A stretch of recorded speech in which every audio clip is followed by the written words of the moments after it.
Enfin, les fans de la saga OS 117 ont retrouvé le chemin des salles de cinéma après de longs mois d'attente.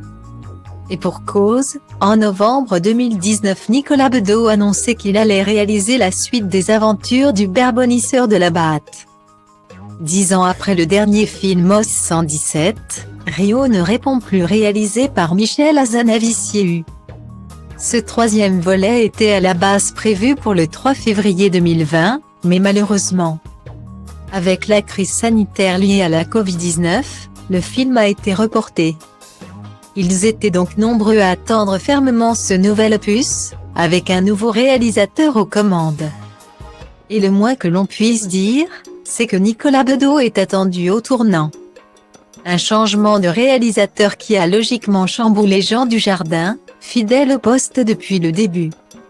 Dans les colonnes du Parisien, il s'est confié ce mercredi 4 août sur ce qui avait changé: « J'étais un peu déstabilisé.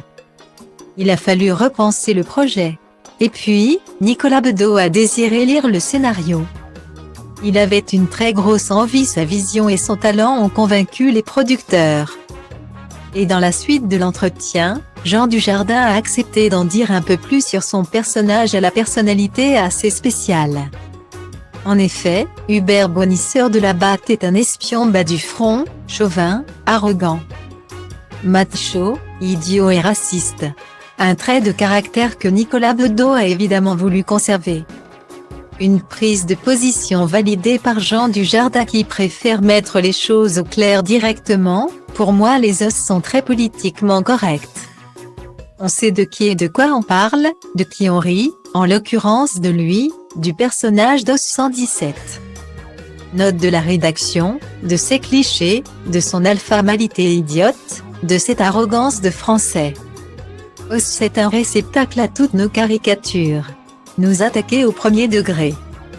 Ça serait de la mauvaise foi, arque-t-il. Avant de poursuivre, ça sert à ça OS, passer par ces époques-là pour dire des choses sur aujourd'hui.